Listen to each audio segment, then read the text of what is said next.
একটা কথা মনে রাখেন, বিলাই দিয়া কোনোদিন হাল বাওয়া চলে না। বুবা যায় বুবার কাছে করার লাগিয়া, বুবা যাইতে হবে জ্ঞানী লোকের কাছে শোনার জন্য। যার জ্ঞান নাই সে যাবে জ্ঞানী লোকের কাছে জ্ঞান পাবার জন্য। যা সমস্যা ওইরকম ধরনের লোকের কাছে যাইতে হবে যে সমস্যা সম্পর্কে বুঝে, ব্রেন আছে, জ্ঞান আছে। খালি তো পোশাক পরলে হবে না। তাই আমি ওই ভাইকে বলবো, যারা আমার সম্পর্কে জানেন, আমি লেখাপড়া করি নাই, আমি দামি পোশাক পরি না, আমি সাধারণভাবে গ্রামে চিকিৎসা করে আসছি সারা জীবন, এই রেল স্টেশনে 48 বছর। যারা আমার কথাগুলা ভালো মনে করেন, আপনারা যোগাযোগ করবেন। আমার চিকিৎসা স্থায়ী, আমাকে সময়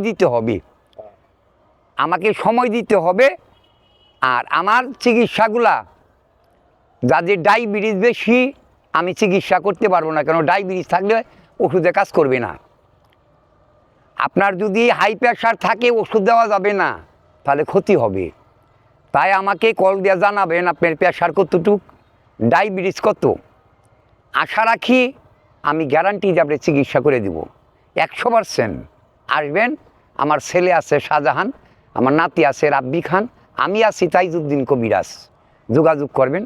বয়স হয়ে গেছে গা, কখন চলে যাই, যে পর্যন্ত আল্লাহ পাক হায়াত রাখছে বাইচা আছি, আশা করি আপনাদের জন্য সুচিকিৎসা কইরা দুনিয়া থেকে আল্লাহ পাক আমাকে নিয়ে যায়, এতে আমার আত্মা শান্তি হবে। ভালো থাকবেন, সুস্থ থাকবেন। আসসালামু আলাইকুম।